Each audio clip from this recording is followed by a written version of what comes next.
अध्यात्म विज्ञान कोई धर्म या संप्रदाय नहीं है, ये स्पिरिचुअल साइंस है जो कुदरत के कानून पर आधारित है।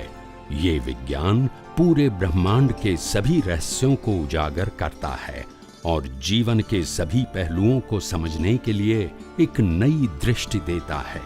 इसी को आर्ट ऑफ विजन कहते हैं, दुनिया को देखने की एक नई दृष्टि, जो अध्यात्म विज्ञानी परम पूज्य स्वामी श्री कमलेशानंद जी के निर्देशन में सनातन सत्य का अनुसंधान कर हमारे जीवन को प्रकाशित करे। जय सच्चिदानंद। आज इंदौर मुकाम के अंदर त्रिदिवसीय शिविर का आज ये अंतिम पड़ाव है और अंतिम पड़ाव के अंदर भी सुबह के 10 से 12 का सत्संग का अभी आरंभ हो रहा है। हम सब 2 दिन से आध्यात्म विज्ञान की बात समझने की कोशिश कर रहे हैं और वो हमारे जीवन में कैसे प्रैक्टिकल बने ये भी हम समझने की कोशिश कर रहे हैं। और धीरे धीरे हम आध्यात्म विज्ञान को समझ पाते हैं। धीरे धीरे जीवन में हम अपनी दृष्टि से उसका उपयोग करके अनुभव भी कर सकेंगे। आज हजारों लाखों लोगों को ये आध्यात्म विज्ञान के माध्यम से कोई टर्म्स एंड कंडीशन या क्रियाकांड या समर्पण या कोई रिचुअल्स या कोई फॉर्मेट के बिना सिर्फ ये विज्ञान सुनना, समझना, उपयोग करना और अनुभव करना, ये आज हजारों लाखों लोगों को जो असंभव था वो संभव हो चुका है। आप सब भी ये विज्ञान प्राप्त करके आप अवश्य पुण्यशाली तो है, मगर ज्यादा पुण्यशाली तब बनेंगे जब आप इसको संजोगों में उपयोग करके अनुभव की ओर आगे बढ़ो। क्योंकि आध्यात्म विज्ञान का मकसद है नॉलेज या क्रिया नहीं है, या तो मेमोरी नहीं है। आध्यात्म विज्ञान सिर्फ अनुभव करने के लिए है। और इसीलिए ये विज्ञान आपने कितना जाना है, कितना समझा है, उससे महत्व कम है। अगर आपने अनुभव ज्यादा किया है तो इसका इम्पोर्टेंट ज्यादा है। विज्ञान सिर्फ अनुभव करने के लिए है, जानने समझने के लिए नहीं है, उपयोग करके अनुभव करने के लिए। हमने बहुत सारे प्रवचन सुने, सत्संग सुने, किताबें पढ़ी, जानी, समझी, उपयोग नहीं किया, अनुभव नहीं किया, कोई वैल्यू नहीं। ये सिर्फ नॉलेज और इंफॉर्मेशन है, इससे कोई लाभ होता नहीं है। बुद्धि जरूर पावरफुल होती है मगर बेनिफिट नहीं। तो इसीलिए आध्यात्म विज्ञान खुद ही ये ब्रह्मांड का रहस्य बताती है। इसका मतलब ये नहीं है कि ब्रह्मांड का रहस्य यानी हमारे मन वचन काया की जीवन से अलग ब्रह्मांड का रहस्य है ही नहीं। जो 6 सनातन तत्वों से ब्रह्मांड बना है वो ही 6 तत्वों से हमारा मन वचन काया बना है। जो कुदरत के कानून से ब्रह्मांड चलता है, हमारा मन वचन काया वो ही कुदरती कानून से चलता है। और जिस प्रकार से कुदरत और कुदरती कानून से कुदरती रचना बनती है, ऐसे हमारे जीवन में भी मन वचन काया की सभी अवस्था कुदरती रचना ही है। बोलते नहीं है। तो ब्रह्मांड को जानना वही पिंड को जानना है, और पिंड को जानना वही, ये कोई अलग सब्जेक्ट नहीं है। और सिद्धांत रूप से विशाल नहीं है। क्या बताया? सिद्धांत रूप से विशाल नहीं है, डिटेलिंग में जाएंगे तो विशाल है। सिद्धांत के रूप से सहज, सरल और सुगम है, डिफिकल्ट नहीं। इसीलिए बहुत सारे कम लोगों को पहले समझ में आता है, पहले समझ में नहीं आता है कि आखिर हमको ब्रह्मांड का रहस्य, कुदरत का कानून, 6 तत्व समझने की क्या जरूरत है। जो पहली बार सुनते हैं तो शुरू में ऐसा लगता है ये जानकारी से हमको क्या फायदा है, मगर क्योंकि उन्होंने विज्ञान को सही तरह समझा नहीं। हमारा मन वचन काया 6 तत्वों से, कुदरती कानून से या कुदरती रचना से अलग हो ही नहीं सकते। और ब्रह्मांड भी 6 तत्व, कुदरत का कानून और कुदरती रचना से अलग नहीं है। इसीलिए जानने की जरूरत है। आप समझे?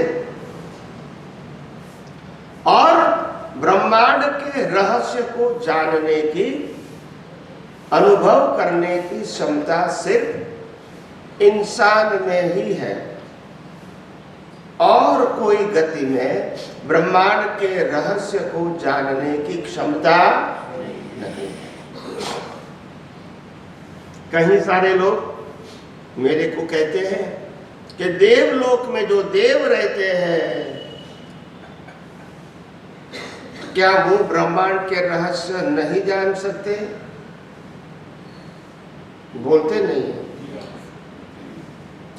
तो ब्रह्मांड के रहस्य को जानने की क्षमता देवलोक में नहीं है। वो अपना पोर्टफोलियो ही जानते हैं, बोलते नहीं है। लक्ष्मी को सरस्वती का ज्ञान नहीं होता है, सरस्वती को लक्ष्मी का ज्ञान नहीं होता है, बोलते नहीं है। समझ में आया? धन्वंतरी देव को लक्ष्मी और सरस्वती का ज्ञान नहीं है। मेरी बात समझ में आती है कि नहीं आती है? मैं जिम्मेदार पूर्वक पब्लिक में ऑन रिकॉर्ड बोलता हूं। अगर मैं गलत हूं तो पूरा देवलोक यहां आ जाएगा, बोलते नहीं है। समझ में आया? इरिस्पॉन्सिबल पर्सन ऐसी बात नहीं कर सकते। रिस्पॉन्सिबल करेंगे क्योंकि उसको मालूम है। क्योंकि आज लोग सिर्फ चमत्कार की भाषा जानते हैं, और आज तक हमने देवी देवताओं का रिस्पेक्ट जरूर करना चाहिए, क्योंकि हमारी ये कुदरती रचना में और कुदरती कानून के मुताबिक हेल्प करने में, इंसान को, मानव जीवन को हेल्प करने में उनका बहुत बड़ा योगदान है। सभी देवी देवताओं का है, अपने अपने पोर्टफोलियो के मुताबिक। हम इसका इनकार नहीं करते हैं।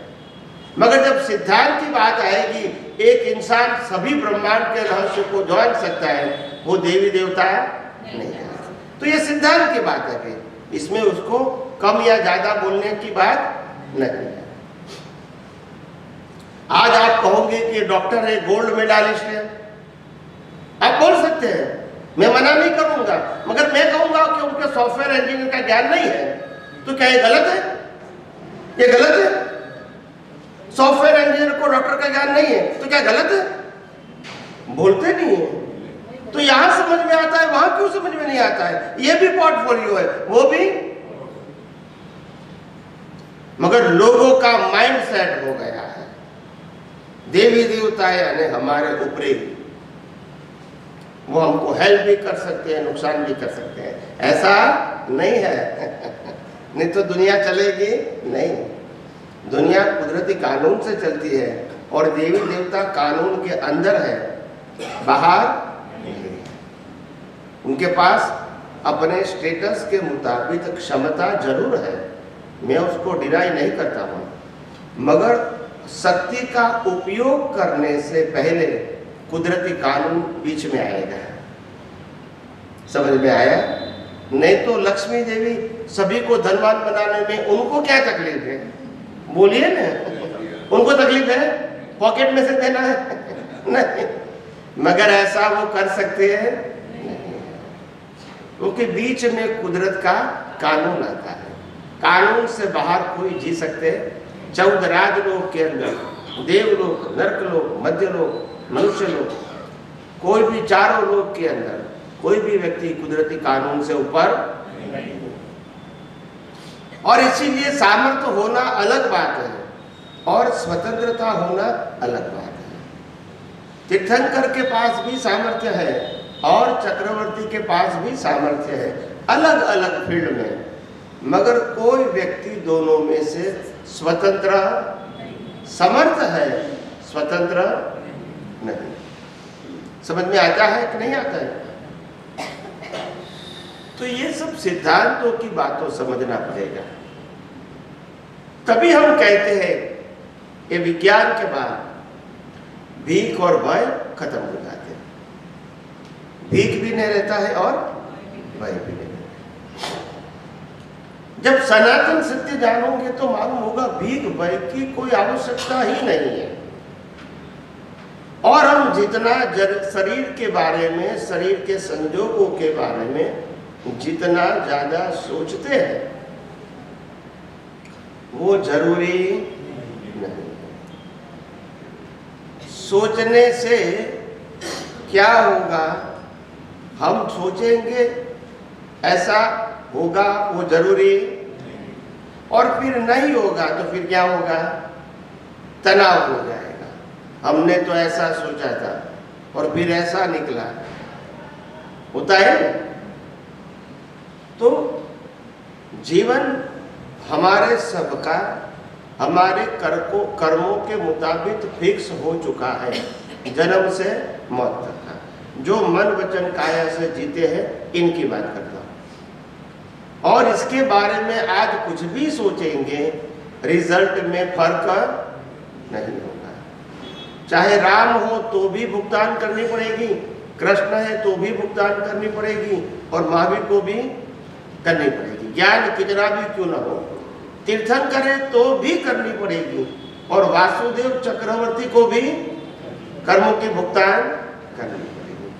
कोई एक्सेप्शन नहीं है कि भी वाकात नहीं है। कोई कुदरती कानून के ऊपर नहीं है। समर्थ हो सकते हैं, स्वतंत्र नहीं हो सकते। ऐसा कुदरत का कानून हम सबको एक थिंकर पीपल के रूप में जानना बहुत आवश्यक है।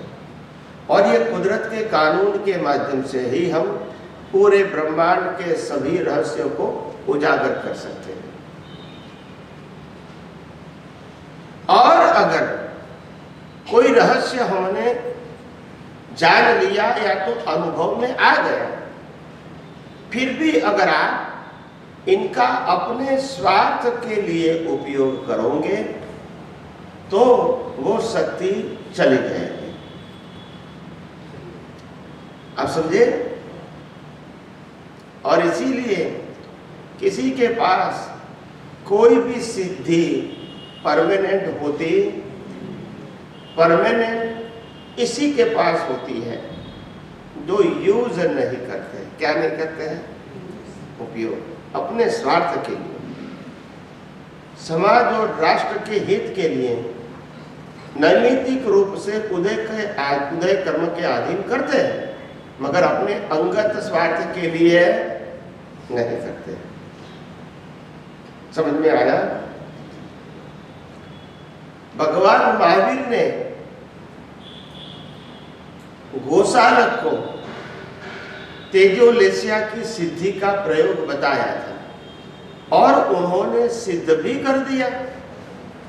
और भगवान के पास शीतलेशिया की सिद्धि भी थी। क्या बताया? शीतलेशिया मतलब शांत हो जाना, ठंडा हो जाना। तेजोलेशिया का मतलब जला देना। तो जब गोसालक ने भगवान और उनके 2 शिष्यों के ऊपर तेजोलेशिया का प्रयोग किया, तो 2 शिष्य तो वहां ही जल गए। मगर क्योंकि तीर्थंकर का बॉडी जलता नहीं है, जहां तक आत्मा है वहां तक वो खंडित नहीं होता, और इसीलिए वो तेजोलेशिया की थोड़ी इफेक्ट देके वो वापस चले गए। उस समय अगर भगवान चाहते तो शीतलेशिया का प्रयोग करते तो तीनों में से एक व्यक्ति को असर नहीं होती, मगर ऐसा वो नहीं करेंगे। समझ में आया?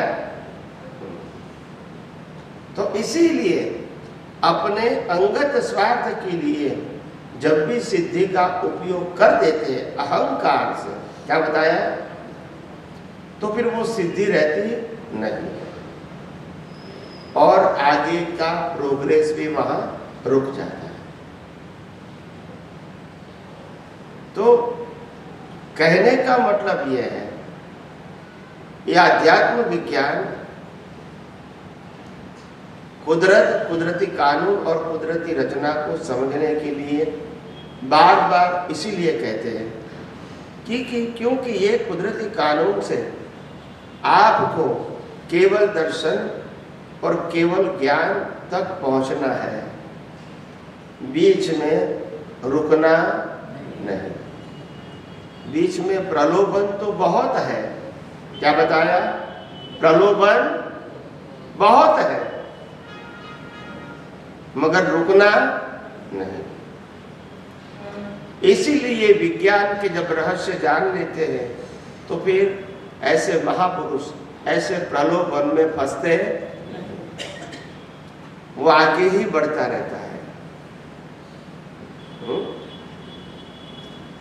जब हमारा गोल अहमदाबाद से मुंबई जाना ही है, फिर बड़ौदा में क्या क्या मिलता है, भरूच में क्या क्या मिलता है, सूरत में क्या मिलता है, नवसारी में क्या मिलता है, वो जानने की जरूरत, बाईपास करना है तभी बंबई पहुंचेंगे।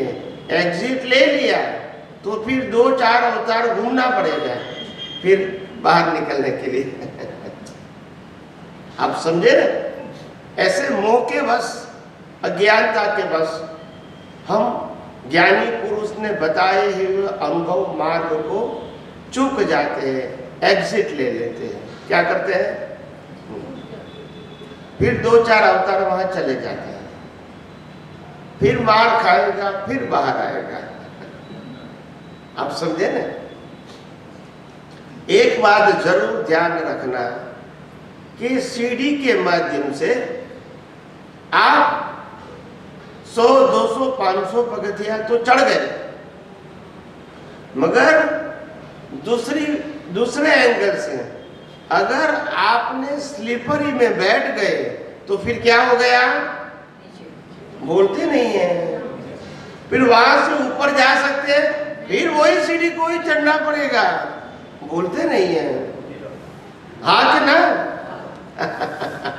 ऐसे यहां होता है, स्नैक्स एंड लेडर, सांप सीढ़ी की रमत होती है ना,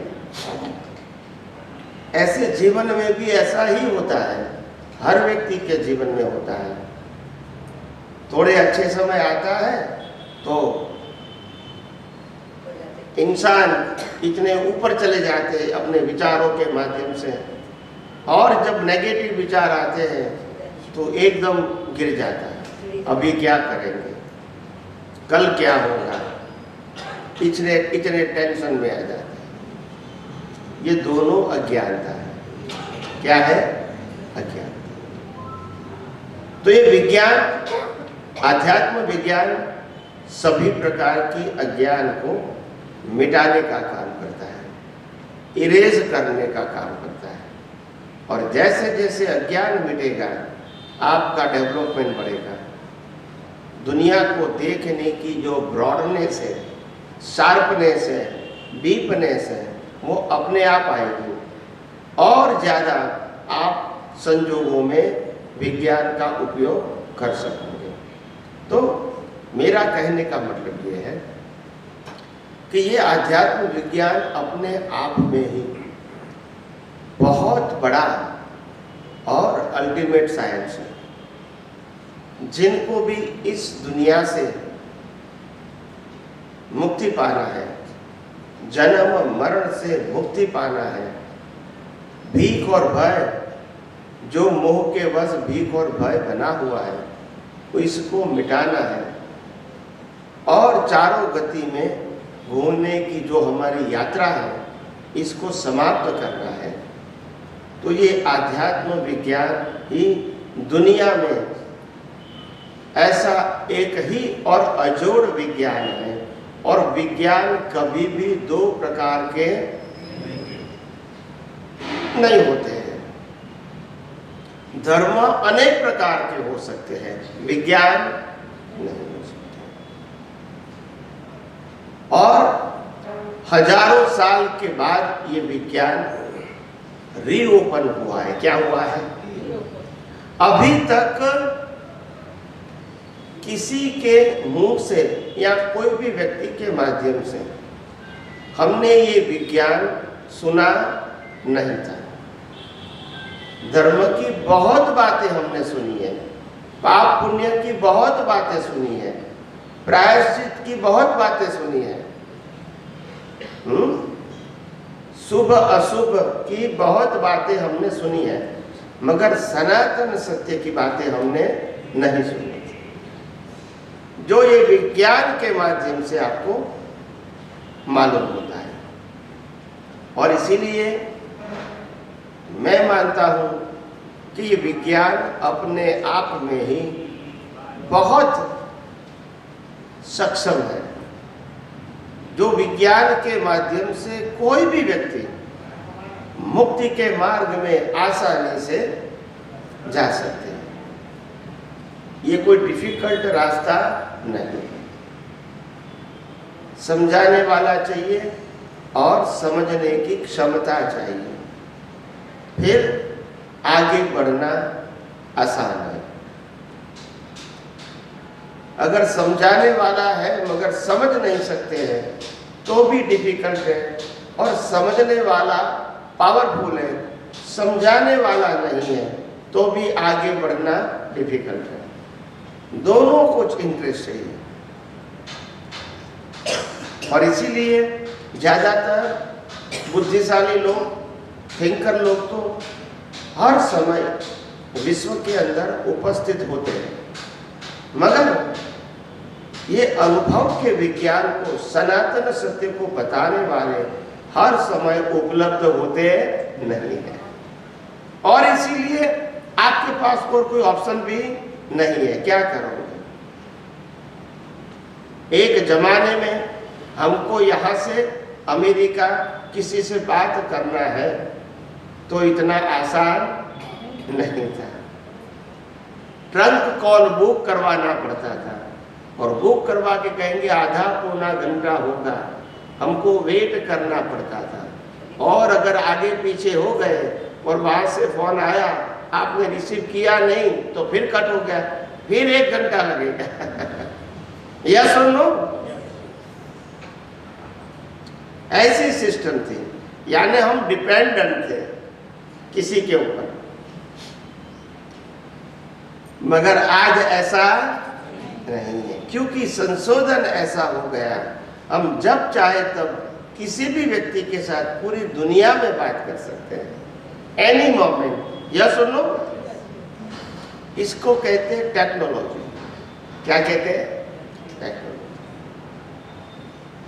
तो ये समय समय की बात है। जो चीज एक समय में डिफिकल्ट थी, आज वो आसान हो गई। जो सतयुग में भी उपलब्ध नहीं था आम पब्लिक के लिए, वो कलयुग में उपलब्ध हुआ है। सतयुग में तो मंत्र शक्ति से प्लेन बनते थे और बड़े बड़े महापुरुष ही उसमें घूमते थे, और आज छोटा इंसान भी 1000, 1500, 2000 रुपया में प्लेन में उड़ सकते हैं। बोलते नहीं है, या सुनो।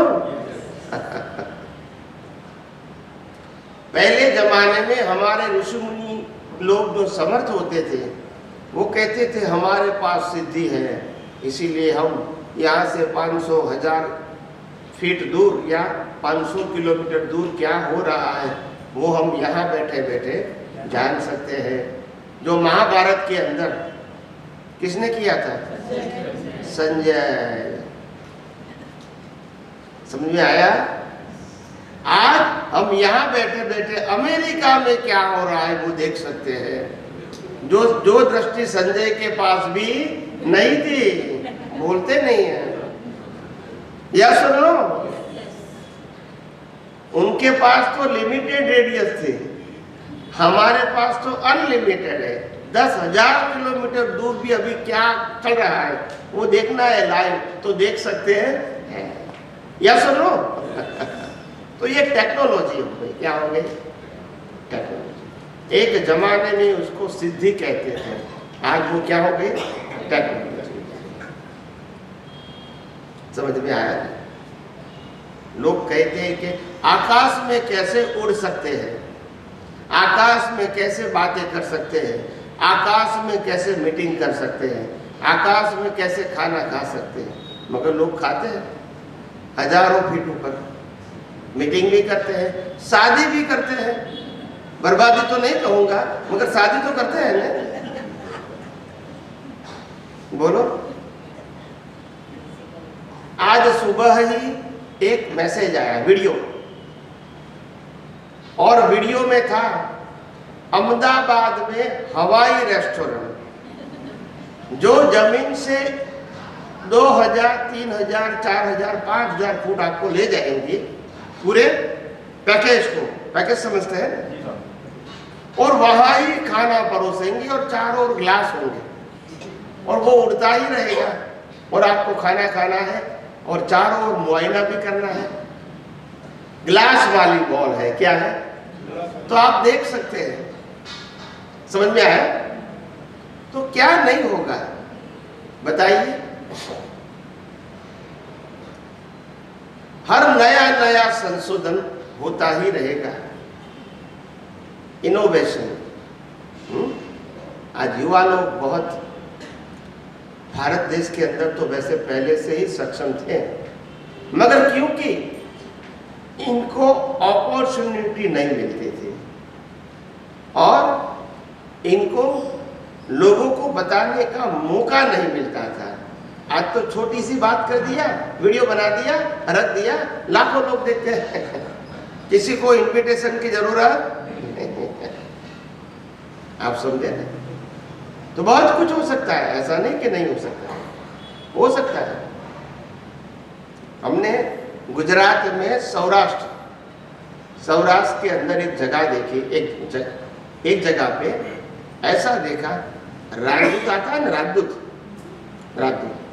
राजदूत के पीछे वो ट्रॉली आती है सामान भरने की, वो ट्रॉली के अंदर ऐसे कपड़ा लगा दिया और बीच में विंडो लगा दिया छोटे छोटे, और पूरे परिवार को 25 व्यक्तियों को बिठा के वो चलाता है। बोलते नहीं है आप समझे ना? तो 15 व्हीलर की जरूरत ही नहीं, वो अकेले घुमाता है। और ज्यादा जोर करना है तो 2 लगाएंगे 2 राजदूत लगाएंगे, डबल हॉर्स पावर हो जाएगा। तो ये इनोवेशन तो लोग करते हैं, ऐसा नहीं कि नहीं करते, और चलता भी है सबका। तो बुद्धिशाली लोग तो है, ऐसा नहीं कि नहीं है। जय सच्चिदानंद। स्वामी जी, अपनी जूम मीटिंग से क्वेश्चन है। जय सच्चिदानंद। अतिक्रमण वह क्रिया नहीं है। अतिक्रमण वो क्रिया नहीं है। मिथ्या ज्ञान दर्शन को अतिक्रमण कहते हैं। इसे धार्मिक पुरुषार्थ में एक्शन में ले गई अध्यात्म विज्ञान की दृष्टि से ज्ञानियों का प्रतिक्रमण छूटापन की जागृति है। और चूक गए तो दूसरी बात कुदरती रचना देख लें। अगर किसी का प्रश्न नहीं होगा तो ये आप जरा आपकी समझ है, ऐसा बता के करेक्शन है या सही वो पूछ लें। इंस्ट्रक्शन भी है साथ में।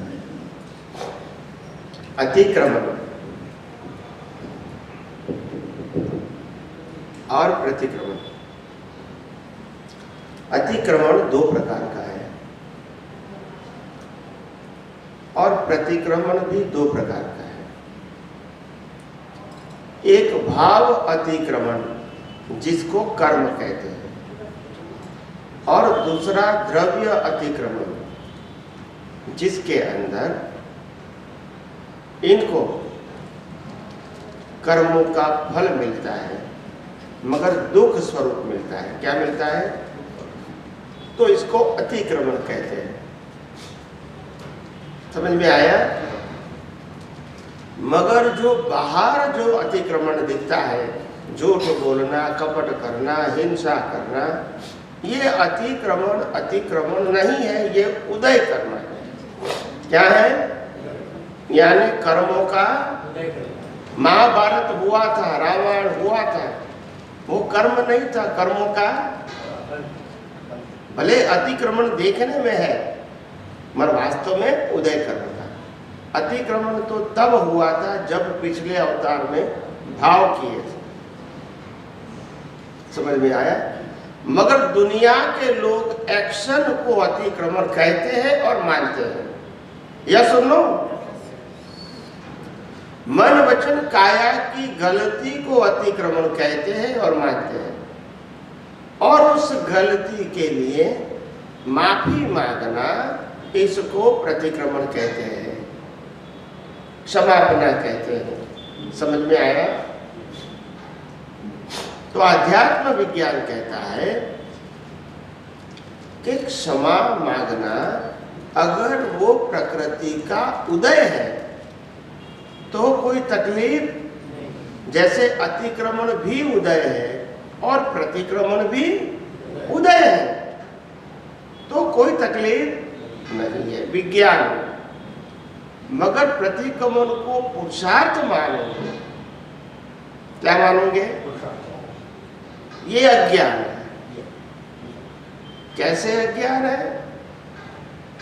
क्योंकि जो मन वचन काया से होता है वो तो कुदरती रचना है, अतिक्रमण भी, और मगर आप इसको पुरुषार्थ कहोगे तो वो अज्ञान है। और अज्ञान के आधार से आप प्रतिक्रमण करोगे पुरुषार्थ के रूप में, तो दो बात होगी। एक, आपका कर्म जो है, जो भुगतान में आने वाला है, वो माइल्ड हो जाएगा। मगर कर्ता पद और भोक्ता पद का अज्ञान और पक्का होता है। मैंने गलती किया, मेरे को माफी मांगना है, मैंने भुगतान किया, या तो सामने वाले ने किया, तो अज्ञान मजबूत होगा और कर्म माइंड होगा। हमको अज्ञान को मिटाना है। किसको मिटाना है? कैसे भी करके अज्ञान मिट जाए, और अज्ञान का मतलब रिलेटिव सत्य की दृष्टि, वो मिटाना है। तो फिर मैंने किया, मैंने भुगतान किया, मेरे को करना है, ये सब्जेक्ट आएगा नहीं। समझ में आया? समझ में आया स्वामी जी। तो अब भाव प्रतिक्रमण की बात करते हैं। तो भाव प्रतिक्रमण अपन कैसे करेंगे और क्या उसका रिजल्ट रहेगा, किस तरह से करेंगे और कैसा रिजल्ट आएगा? भाव प्रतिक्रमण का मतलब होता है हमारा सम्यक ज्ञान और सम्यक दर्शन जो हमारे पास है, इसका हम अवस्था में उपयोग न कर सके। सम्यक ज्ञान, सम्यक दर्शन जो हमारे पास सत्ता में है, इसका उपयोग न कर सके, उसका प्रतिक्रमण करो। जैसे हम शुद्धात्मा में नहीं रहे और मन वचन काया की अवस्थाओं को कुदरती रचना नहीं देखा, तो ये हमारे ज्ञान दर्शन के उपयोग की गलती है। तो इसका प्रतिक्रमण करो कि इस प्रकार के संयोग दोबारा मेरे को नहीं चाहिए। क्योंकि ये संयोग मोक्ष मार्ग के लायक और सहायक नहीं है। और ज्ञान दर्शन का सही उपयोग कर दो बस। तो संयोग, ये संयोग नहीं चाहिए, मतलब ये कि जो मैंने उपयोग नहीं करा ये वाला संयोग नहीं चाहिए। उपयोग नहीं किया वो वाला संयोग मतलब जिससे राग द्वेष में आप जुड़ गए, जी सर, ऐसे संयोग दोबारा नहीं चाहिए। क्योंकि ये संयोग जो अभी निकला वो मोक्ष मार्ग के लिए लायक और सहायक नहीं था, चाहे राग वाला है चाहे द्वेष वाला है। हमको कौन सा संयोग चाहिए? मोक्ष मार्ग के लिए लायक और सहायक, और ये वो ऐसा नहीं। तो वो तो अपनी मिथ्या दृष्टि की वजह से वो राग द्वेष दिखा। वही तो, अगर मैं सही ज्ञान दर्शन का उपयोग करते तो वो राग द्वेष का मौसम नहीं होगा, नहीं होगा। तो संयोग इसमें कहाँ आया? ये तो अपनी दृष्टि की दृष्टि में प्रमाद रहा, इसलिए ये बराबर है। मगर प्रमाद के वश जो कर्म बन गए, जी सर, क्या बताया? कर्म बन गए प्रमाद। हाँ, तो वो बन गए, उसका मतलब ये है कि वो संयोग के अंदर जो मिथ्या ज्ञान मिथ्या दर्शन था, वो सम्यक ज्ञान सम्यक दर्शन के ऊपर हावी हो गया। जी सर, इसीलिए हम इसको उपयोग नहीं कर सकते होते हुए भी। तो इस प्रकार के संयोग नहीं चाहिए हमको, जहाँ ताकि हम झुक जाए। जहाँ की हम ये अपने ज्ञान दर्शन का उपयोग न कर सकते। हाँ, वो संयोग हमको नहीं, उस डायरेक्ट संयोग के बारे में नहीं है, इस प्रकार के संयोग ही नहीं चाहिए जहाँ हम ज्ञान सम्यक का उपयोग नहीं कर सके। जी जी, आप बिल्कुल क्लियर हो गए। इसीलिए संयोग अच्छे हैं बुरे वो संदेह नहीं है। संयोग वो कि जहाँ मैं उपयोग न कर पाया वो संयोग नहीं चाहिए। जी जी जी स्वामी, बिल्कुल क्लियर हो गया। अब छोटा सा और स्वामी जी कि अपन कहते हैं कि अपने जो वचन है ये फिक्स्ड है, जन्म से लेकर मृत्यु तक के फिक्स है। तो अभी अपन ने जो डेवलपमेंट पाया ज्ञान दर्शन से, तो अपन ने जो डेवलपमेंट पाया वो अगर अपन किसी को बताते हैं, इस विज्ञान के बारे में बताते हैं, तो स्वामी जी ये तो अभी जो हमने पाया है वही बता रहे हैं। लेकिन अपन ऐसा भी कहते हैं कि विज्ञान में कि ये तो प्रीफिक्स्ड है, तो फिर स्वामी जी अपन कैसे बता पा रहे हैं जो हमने अभी पाया वो हम अभी बता रहे हैं? अभी पाया वो बता सकते हैं, क्योंकि अभी पाया वो तो डिस्चार्ज है। अच्छा, आपका उदय कर्म है, मेरा भी उदय कर्म, आपका भी उदय कर्म। तो स्वामी जी ज्ञान तो हमने आज पाया है, आपसे आज पाया है, और अभी हमको आत्मसात हुआ है। हमारे लिए तो इस भाव में ये नया ज्ञान हमने अभी पाया, अभी हम डेवलप हो रहे हैं और इसी डेवलपमेंट को हम बता रहे हैं। तो फिर ये प्रीफिक्स, अच्छा ये भी प्रीफिक्स हो चुका है। आप डेवलपमेंट नहीं बता रहे हैं जी, आपने जो जाना है समझा है वो बता रहे हैं जी सर। आप आपका डेवलपमेंट कहो अनुभव कहो वो नहीं बता रहे। अभी आपने सुना पढ़ा और समझा है वो बताते हैं। बहुत अच्छा, आप समझे? अभी अभी अनुभव का जो है वो नेक्स्ट बर्थ में नहीं। जी जी जी, अब ठीक है, फिर ठीक है। अभी तो वो अनुभव वाला तो वो नेक्स्ट बटन आज आप ये विज्ञान फिजिकल फॉर्म में उपयोग करते हैं जी सर, और अनुभव होता है जी, तो वो एग्जाम्पल बता सकते हैं, जी सर, अनुभव नहीं बता। जी जी जी, वही समझ। क्योंकि अभी जो हम बताते हैं वो हमने जो सुना है वो बताते हैं, तो वो तो अनुभव सुना और समझा है, हाँ वही बता रहे हैं। और अनुभव तो जो हम पा रहे हैं अभी वो फिर हम आगे बोल रहे हैं। फिर जी सर, जैसे मैं सिंपल एग्जांपल दे दूं तो आप सबको जल्दी समझ में आ जी जी जाए। हर व्यक्ति शादी करता है और जीवन बिताता है, जी, मगर वो जीवन में जो सार निकालता है वो कभी बताता उसका रिजल्ट नेक्स्ट बर्थ में आएगा। जी, बोलते नहीं है। जी जी सर। अभी जो हो रहा है वो तो बता सकता है जी सर, कि इनके साथ ऐसा हुआ ऐसा हुआ ऐसा, वो तो बता सकते जी हैं। सर, मगर जो सार निकाला है, हाँ जी, और सार निकाल के जो बीज डाला है जी। उसका फल तो अगले जी वो नहीं बताया। जी समझ में आया? जी जी सर। तो यहाँ अध्यात्म भी सेम है, स्थूल बातें तो बता सकते हैं जी सर, जी आया, समझ में आया बता सकते हैं। जी। जय सर। सच्चिदानंद स्वामी जी, जय सच्चिदानंद। मैं सापुतारा में आया था, सापुतारा शिविर में। Yes. मॉर्निंग वॉक में 6 बजे एक महात्मा जी का ऑडियो क्लिप चल रहा था। उसमें आपने कहा था कि सेवा जो करते हैं उसके अंदर उदय कर्म और कुदरती रचना का ख्याल नहीं रहता है तो पूरा अज्ञान है। उसका प्रैक्टिकली अनुभव मैं खुद हूँ। मेरा 7 महीने का भोगवटा चल रहा था, वो खाली 2 लाइन सुनने के बाद में 7 महीने के बाद मुझे बहुत समझ गया। वो जो मेरा भोगवटा हो जा उसका 2 मिनट में आपको खाली बता देता हूँ। बताइए। मैं 7 साल पहले दुबई गया था, तो उधर का टूर वाला एकदम बीमार हो गया, तो मैं पूरा रात हॉस्पिटल में था उसके साथ में। और फिर रिटर्न में फ्लाइट के अंदर भी वो बेहोश हो गया। तो 2 से 3 घंटा मैं और एक सूरत वाला बेंजी था, पूरा उसका शरीर में मालिश किया, कैसा भी करके जबर बबर सब निकल गया था, लेकिन जिंदा हो गया। फिर बाद में हमारा उनका काफ़ी दोस्ती हो गया। फिर मेरे को कश्मीर लेके गया। एक बार हम लोग नेपाल गए, तो अभी नेपाल में मेरा कर्म का पुराना रहेगा कि उधर का एक यंग लड़का ने मेरा हाथ पकड़ा और मेरे को मारने को गया बिना वजह से। तो मुझे बहुत बुरा लगा। तो मैंने उनको वही बोला कि मैंने जो किया है उसका तुम मेरे को जस मत दो, लेकिन जूता तो मत मारो। फिर बाद में थोड़ा रिलेशन खराब हो गया। और ये जो भोगवटा मेरे को चला 6 से 7 महीना चला, कि उसमें चंदू भाई ने ऐसा क्यों किया, जब मैंने उसका बहुत सेवा किया, वो किया। इवन मैं मॉर्निंग में किधर भी जाता हूँ 5 साढ़े 5 बजे उठता हूँ, तो मेरे माइंड में वही विचार आता था कि मैंने उसका क्या किया, उसने मेरा क्या किया।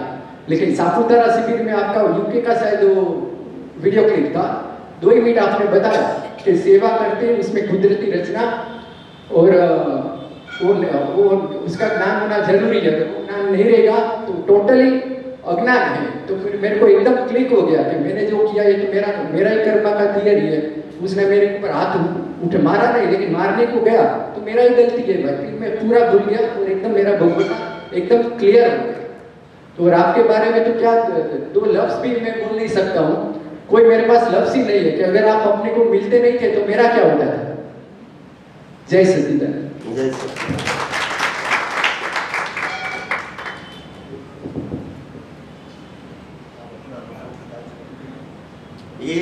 ये भाई साहब ने बताया कि आप नहीं मिलते तो मेरा क्या होगा, और मैं कहता हूँ आप सब नहीं मिलते तो विज्ञान का क्या होगा, निकलेगा भी कैसे। अगर आप नहीं मिलते तो क्या, मेरे पास हो अनुभव है मगर निकालने के लिए संजोग तो चाहिए ना, बिना संजोग कैसे निकलेगा। तो जितना मैं रिस्पॉन्सिबल हूँ इतना ही आप रिस्पॉन्सिबल हैं। ये दोनों के प्रयास से ही विज्ञान दुनिया के लिए बाहर निकल रहा है। इसमें किसी की स्वतंत्रता नहीं है, कोई वन वे इसका बेनिफिट या अहंकार नहीं कर सकते। दोनों के प्रयास से, जिज्ञासु व्यक्तियों के प्रश्न के माध्यम से और अनुभवी वाक्य के उत्तर के माध्यम से ये विज्ञान खुला हुआ है। उसमें दोनों में से एक भी स्वतंत्र नहीं है। समझ में आया? कोई स्वतंत्र नहीं है, सब कुदरती रचना।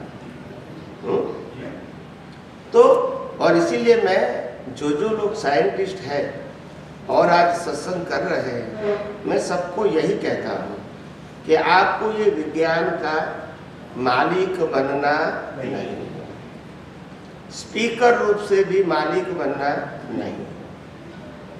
ये कुदरत ने आपको, आपने जो समझा है, उपयोग करते हैं, अनुभव करते हैं, वो बताने का मौका दिया है। तो कुदरत का उपयोग पहाड़ मानो, अपने अहंकार को बीच में लाने की जरूरत नहीं है। क्योंकि कृष्ण भगवान भी ज्ञानी थे, उसमें कोई शक नहीं है, मगर उनकी गीता भी महाभारत में निकले, लाखों लोगों के बीच में नहीं निकले। समझ में आया? क्योंकि वो ऐसे संजोग लेकर आए थे तो क्या करें। राम वो भी ज्ञानी थे, मगर उसका पूरा ज्ञान जंगलों में निकला, पब्लिक के सामने आप देखो, समझ में आया? ये दृष्टि चाहिए देखने की। उनका ज्ञान भी आम जनता के बीच में नहीं निकला, जंगलों में निकला है, 1-2-4 व्यक्तियों के सामने। यह सुन लो, सबका ये उदय करना है। क्या करेंगे? ज्ञानी होना उसका मतलब ये नहीं है कि अपनी मर्जी से ज्ञान बता सकते, बताने के लिए भी संजोग चाहिए। तो संजोग भी उपकारी है दुनिया के लिए कि ये पूछने वाला था तभी निकला, नहीं तो नहीं निकलता। और इसीलिए हमारे जैन धर्म में तो बताया है, केवल ज्ञानी और तीर्थंकर के बीच ज्ञान अनुभव ज्ञान में अंतर, मगर केवल ज्ञानी कुछ भी बोल सकते नहीं है और तीर्थंकर सब बता सकते हैं, बोलते नहीं है। हाँ कि ना? देखो, दोनों के पास इक्वल ज्ञान है कि नहीं? मगर केवल ज्ञानी मौन रहते हैं और तीर्थंकर बताते हैं। ये दोनों का उदय करना है, एक को बोलना है, एक को नहीं बोलना है। क्या करोगे? इसमें ज्ञान कम ज्यादा नहीं है। मगर समझो, आज हम तीर्थंकर की भक्ति क्यों करते हैं? क्योंकि उनके निमित्त से ज्ञान निकला है। केवली के पास भी वही ज्ञान था, मगर वो बाहर, तो हमको बेनिफिट नहीं होगा। इसीलिए समझ में आया? पूछो। ये सब बातें मैं क्यों बता रहा हूं? इसीलिए बता रहा हूं कि भविष्य में जो नए शास्त्र बनेंगे वो उसी के मुताबिक बनेंगे, जो पुराने वाली बातें नहीं होगी। जो नहीं लिखी है वो नए शास्त्रों में लिखी जाएगी। समझ में आया? ये सब बातें पुराने में नहीं है, तो नए शास्त्र बनेंगे, इसमें लिखा जाएगा कि केवली और तीर्थंकर दोनों के पास अनुभव ज्ञान तो एक ही है, मगर एक का उदय कर्म दूसरे को बताने का है और दूसरे का नहीं है। और हम तीर्थंकर का रिस्पेक्ट इसीलिए करते हैं क्योंकि उनके माध्यम से जो विज्ञान निकला वो हजारों लोगों को बाद में भी काम में आया। तो ये बातें लिखना है, केवली की वैल्यू कम नहीं करना है। समझ में आया? तो ये सब बातें उस जमाने में शायद जरूर नहीं होगी तो नहीं निकली। अभी जरूरत है क्योंकि आम लोगों को ये सब बातें समझ में नहीं आती। समझ में आया? मैंने अहमदाबाद के अंदर 3000 जैन मारवाड़ी, कितने? 3000 जैन मारवाड़ी, एक भी व्यक्ति के पास ये विज्ञान नहीं था, मगर धर्म था, जैन धर्म का ज्ञान। और 3000 मारवाड़ी जैन का अहमदाबाद में शाहीबाग के अंदर हॉल में प्रोग्राम था सत्संग का, उसमें मैं भी गया था। तो वहाँ 45 या 50 मिनट का सत्संग हुआ, जो रिकॉर्डिंग में है, यूट्यूब में है, हिंदी भाषा में। उस समय मैंने जैनों को कहा था कि आप समझो कि नॉर्मली कौन सी एज है ह्यूमन की जिसको हम मैच्योर कहेंगे। क्या कहेंगे? मैच्योर यानी सोच समझ के जीवन जीता है। वो कौन सी एज है बताइए?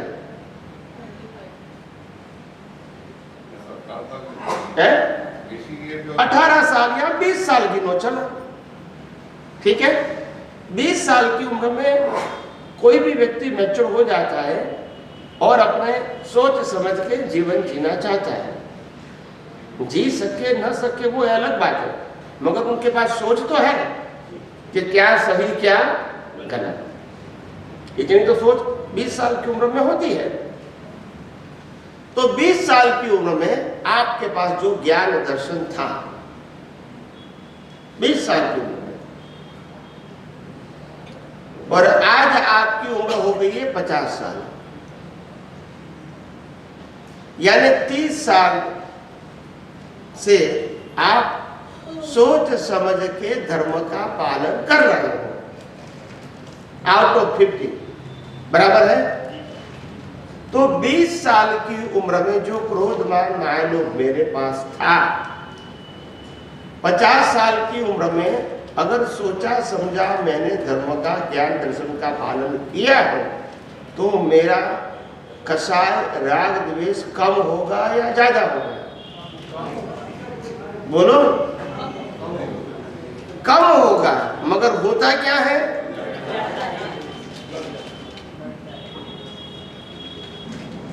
अगर रास्ता सही है तो रिजल्ट आना चाहिए, और रिजल्ट नहीं आया तो हम जो समझते हैं वो हमारी समझ करेक्ट, इतना तो स्वीकार करना पड़ेगा ना। बोलते नहीं है। तो लोगों को शौक लगा, क्या ऐसा तो किसी ने कहा ही नहीं है हमको। आप समझे ना, ऐसी बात कौन करेगा? वो तो अच्छी अच्छी बातें ही करेगा ना। आप तो बहुत तपस्वी है, बहुत ज्ञानी है, बहुत सामायिक प्रतिक्रमण करते हैं, बहुत पूजा पाठ करते हैं, उपवास करते हैं, दान दक्षिणा देते हैं, यही प्रशंसा करेंगे ना। आप क्रोधमान मायालोभ राग द्वेष करते, वो बात नहीं करते। तो ऐसे माहौल में मेरी बातें ऐसी निकलती है, माहौल के मुताबिक निकलती है। एक महाशय ने कहा कि भगवान ने जो कुछ भी कहा है वो ही हम अंतिम सत्य मानते हैं। क्या बताया? भगवान ने जो कहा है वो ही हम अंतिम सत्य मानते हैं। तो मैंने कहा आप भगवान किसको मानते हैं? तो बोला हम 24 तीर्थंकर को भगवान मानते हैं। मेरे को तीर्थंकर वो भगवान का टाइटल है या कर्मफल है? बोलो। कर्मफल आत्मा को लगता है या शरीर को? तो फिर भगवान कहाँ है? तीर्थंकर तो इसको लागू होता है, इसका तो फिर एंड हो जाता है, और भगवान का एंड बोलते नहीं है। तो पहली बार लोगों को लाइट हुआ कि तीर्थंकर पद प्रकृति को होता है, आत्मा को ये बताते ही नहीं ने कोई, मगर कौन बताएगा?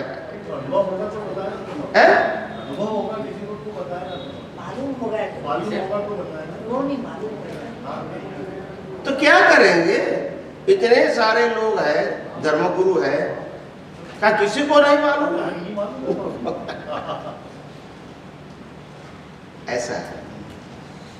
फिर बेचारे विचारक लोग जाए तो जाए कहाँ जाए?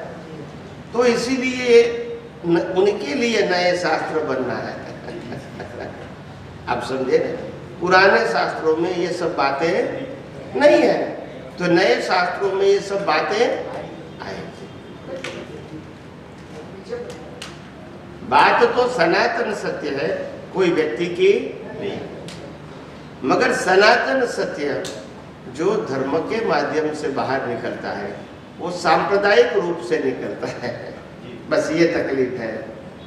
अगर शास्त्र दिगंबर पढ़े तो उनका एंगल अलग होता है, और श्वेतांबर पढ़े तो अलग एंगल होगा, और स्थानकवासी पढ़े तो और अलग होगा। शास्त्र एक, भगवान एक, मगर बताने का तरीका, और आम लोग कंफ्यूज हो जाएंगे।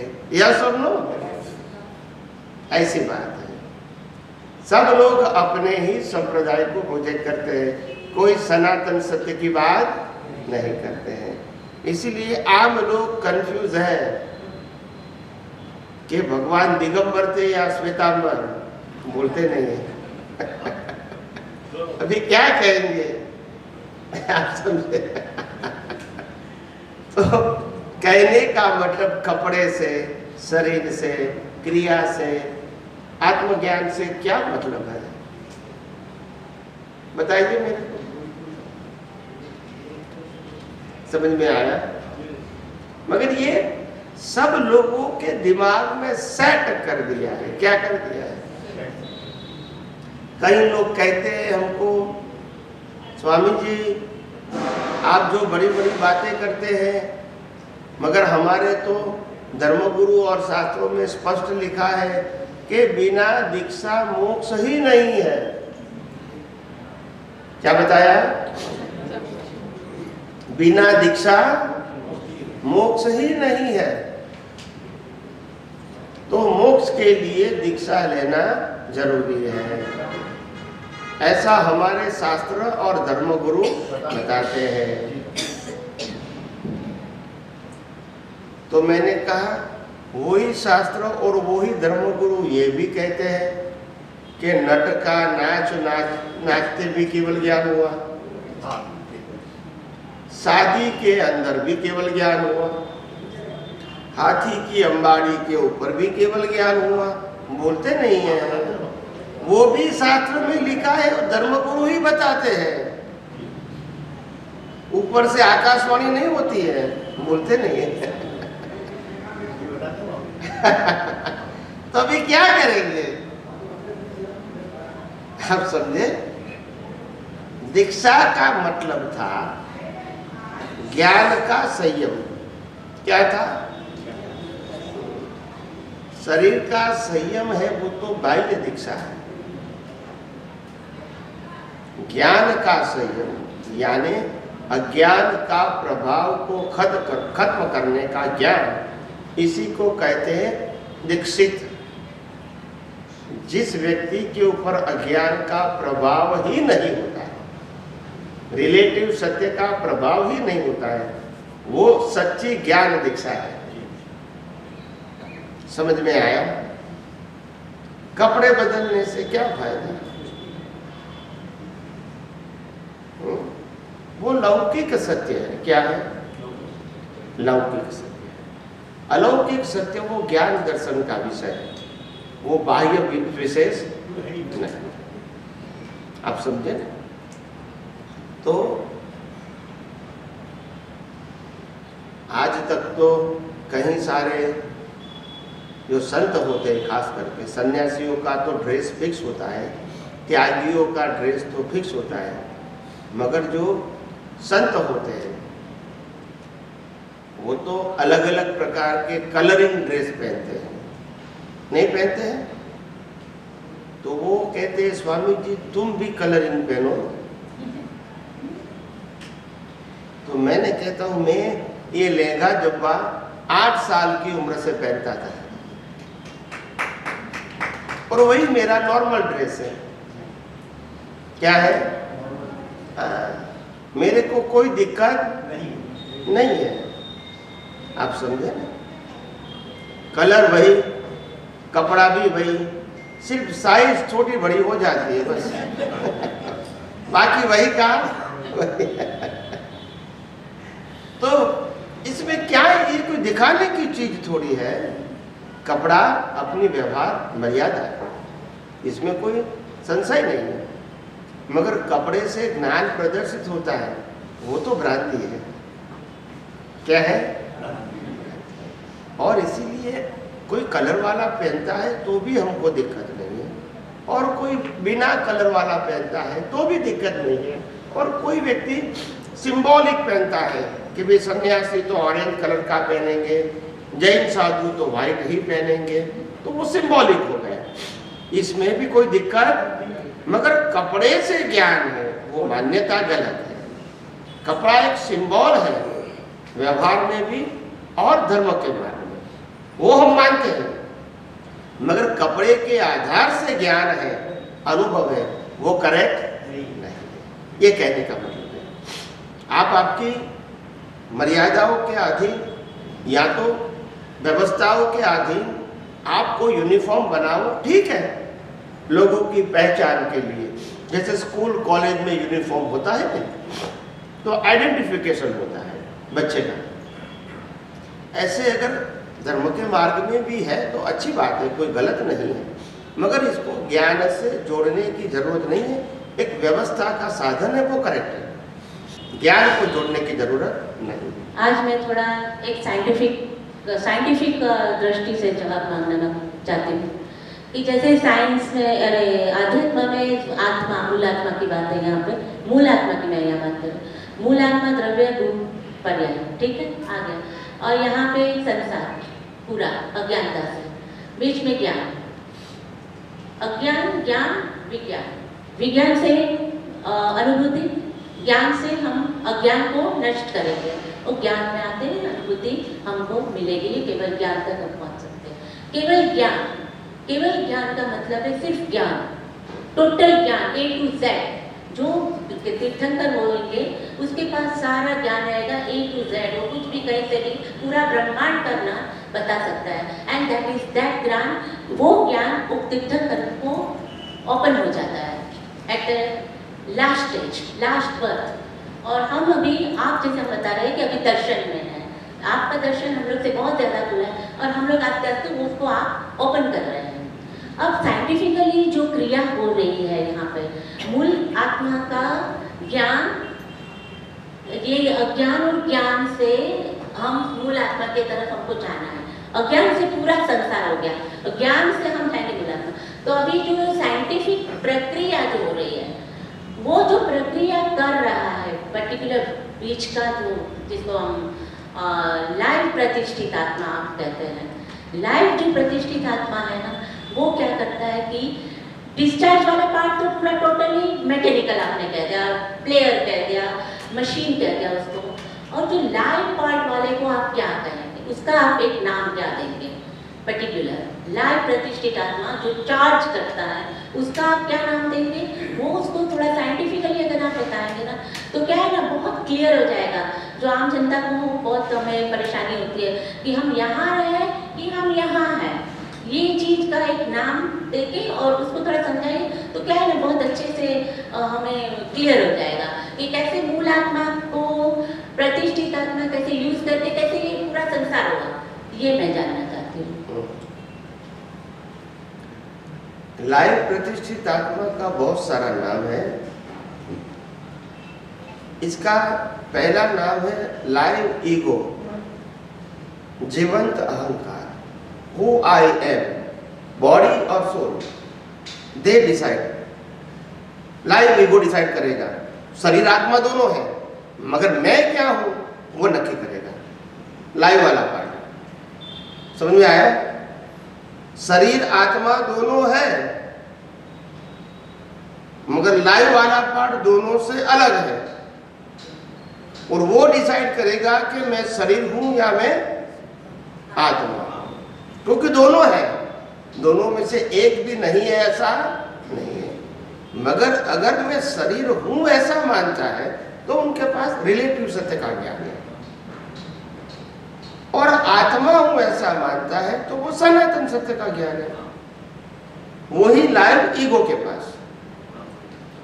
और जैसा ज्ञान दर्शन वैसा पुरुषार्थ। अगर मैं शरीर हूं ऐसा मानता हूं तो मेरा पुरुषार्थ सब्जेक्ट टू बॉडी रहेगा, यस और नो? अगर मैं ऐसा मानूंगा कि मैं शरीर से मुक्त ऐसा शुद्ध आत्मा हूं, अगर ऐसा मानता हूं तो मेरा पुरुषार्थ सब्जेक्ट टू सोल रहेगा, क्योंकि पुरुषार्थ करने वाला लाइव ईगो है, प्रकृति और आत्मा भी नहीं। समझ में आया? तो लाइव ईगो बिना अहंकार पुरुषार्थ नहीं होता है, और केवल दर्शन तक अहंकार चाहिए। क्या चाहिए? केवल दर्शन तक। तो इसका नाम लाइव ईगो भी है। फिर आप बताया लाइव प्रतिष्ठित आत्मा। तो लाइव प्रतिष्ठित आत्मा है, दूसरा है डिस्चार्ज प्रतिष्ठित आत्मा। डिस्चार्ज प्रतिष्ठित आत्मा का मतलब आज जो लाइव है, नेक्स्ट बर्थ में क्या हो जाएगा? लाइव रहेगा नहीं, डिस्चार्ज रहेगा। तो इंपॉर्टेंट किसका है, लाइव का या डिस्चार्ज का? लाइव का डिस्चार्ज, लाइव अहंकार की वैल्यू पुरुषार्थ में है, और दुनिया के लिए डिस्चार्ज की वैल्यू है। यस और नो?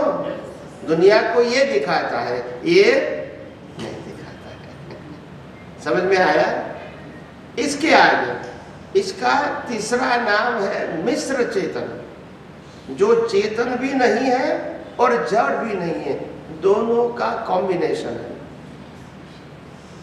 जो भाव करते हैं वो जड़ है, और पावर चेतन का है, इसीलिए कर्म 4 जो होते हैं जिनका कुदरत को भी रिजल्ट देना पड़ता है। मिश्र चेतन, समझ में आया? चेतन भी नहीं जड़ भी नहीं, दोनों का कॉम्बिनेशन, वो मिश्र चेतन। समझ में आया? तीसरा नाम मिश्र चेतन।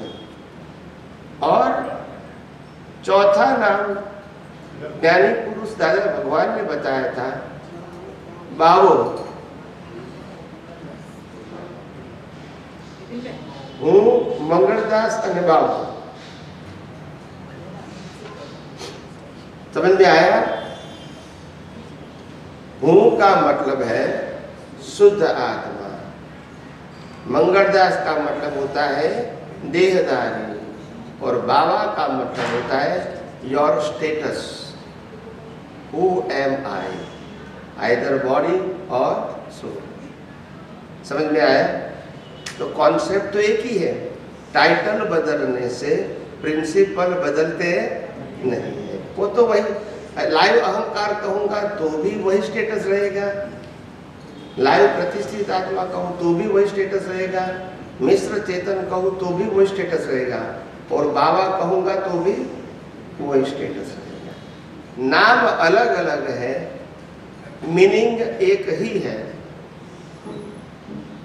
और हम सबको लाइव पार्ट को समझने में इसीलिए समय लगता है, क्योंकि बाहर के मन वचन काया की क्रिया को तो हम और दुनिया देख सकती है, यस और नो, मगर अंदर की प्रक्रिया को देख सकते हैं? खुद की भी नहीं देख सकते, दूसरी की भी नहीं देख सकते। समझ में आया? तो इसीलिए जब ऐसे संजोग आते हैं तो ये जो तो ऐसे संजोग आते हैं तो हमको समझना है कि मैकेनिकल पार्ट है, इसके वो मैकेनिकल प्रक्रिया में कोई रोल नहीं है, वो कुदरत के कानून के अधीन है, आज की हमारी मर्जी के मुताबिक होता नहीं है। तो किसकी मर्जी से होता है?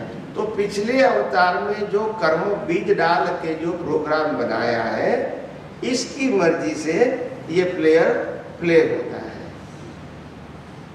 और प्ले करने के बाद ही संजोग कुदरत देते हैं।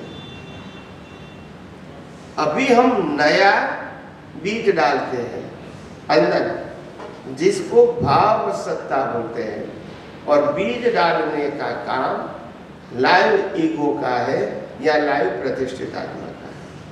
वो जैसी प्रतिष्ठा करेगी आज दिखेगी, जब दिखेगी तब तो मैकेनिकल है। क्या है? तब मेहनत किया, तब एग्जाम दिया नहीं, अभी तो रिजल्ट है। समझ में आया?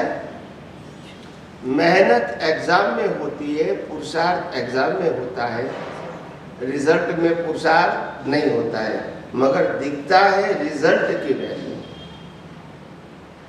दुनिया को किसकी वैल्यू दिखती है? रिजल्ट की। एक बच्चे ने 1 साल तक पढ़ाई किया स्कूल में, और एग्जाम के पहले 2 महीने तक दिन रात 18-20 घंटा मेहनत किया, और मेहनत करके एग्जाम दिया।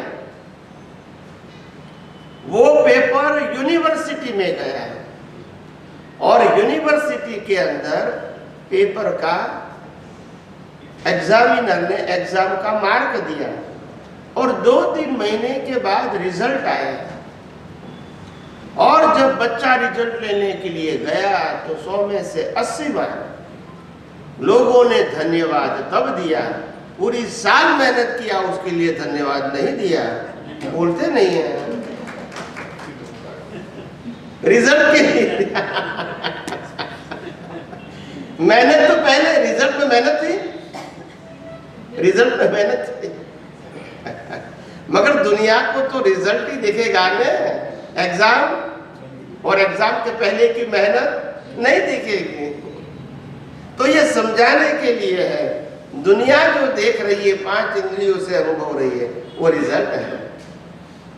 और रिजल्ट में मेहनत दिखती भी है तो भी एक्चुअली है नहीं।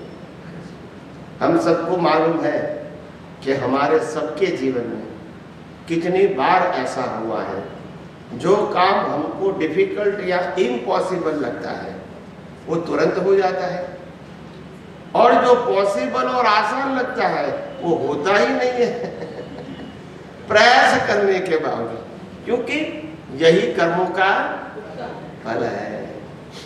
लोगों को तो बता दिया कि एक दूसरे व्यक्ति को समझाने में क्या तकलीफ है, हम भी इंसान है वो भी इंसान है, क्यों नहीं समझा पाते हैं?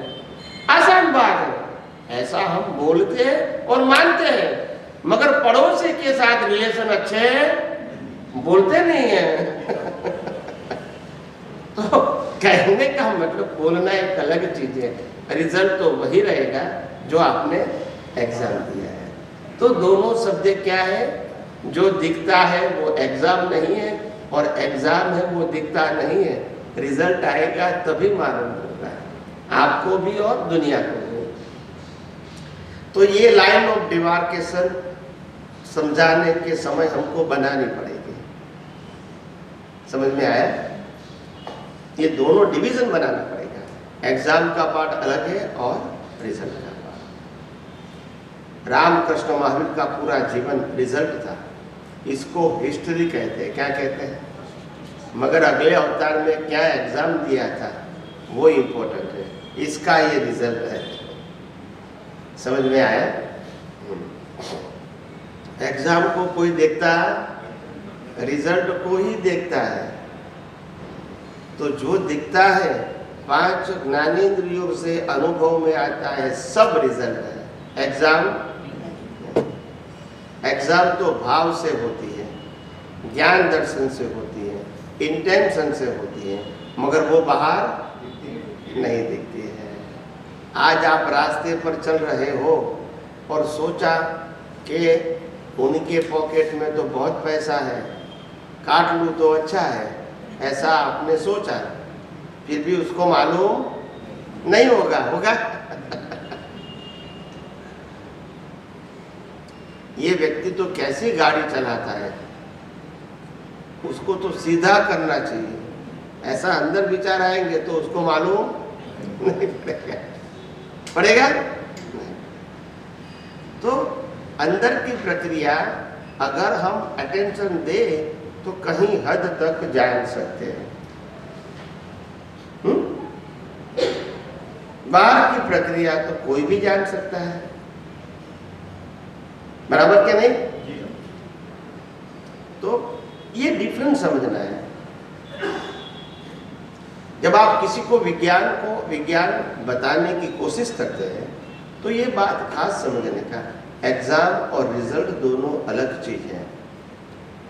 जो हम पेड़ देखते हैं, पेड़ों के ऊपर पत्ते देखते हैं, फल देखते हैं, वो बीज नहीं है। बीज तो अंडरग्राउंड है, जो कभी दिखेगा भी। हम जो देख सकते हैं वो सिर्फ फल ही हो सकता है। यस और नो? आप समझे? तो ये सब बातें आप एक्सप्लेन कर सकते हैं जब किसी को कॉज एंड इफेक्ट समझाना है तो आप बता सकते हैं, ये कोई डिफिकल्ट नहीं है। मैंने कहा कि ब्रह्मांड में हर जगह पे जाओगे तो एग्जाम्पल तो बहुत पड़े हैं, दृष्टि चाहिए, बस किताबों की जरूरत नहीं है। हमारी दृष्टि जहां भी जाएगी तो एग्जाम्पल तो खड़े हो जाएंगे, क्योंकि ये सब कुदरती कानून से तो होता है, और वही तो एग्जाम्पल है, और कोई ऊपर से थोड़ी लाना है। सब कॉज एंड इफेक्ट एंड पूरा साइंस यहाँ ही तो है, हमारे सामने, हमारे जीवन के साथ ही जुड़ा हुआ है। इसमें से कोई भी एग्जाम्पल दे सकते हैं, उसमें कि ये देना जरूरी नहीं। तो कुदरत, कुदरती कानून और कुदरती रचना से हमारे सभी का जीवन है, इससे बाहर नहीं है। तो कोई भी व्यक्ति कोई भी एग्जाम्पल दे सकता है। आप समझे कि नहीं? जो उनको समझ में आता है वो बता सकता है। बोलो, जय सच्चिदानंद। सर एक छोटा सा क्वेश्चन है। बोलिए। जीवन की सार्थकता किस चीज में है, ये मैं आपसे जानना चाहता हूँ।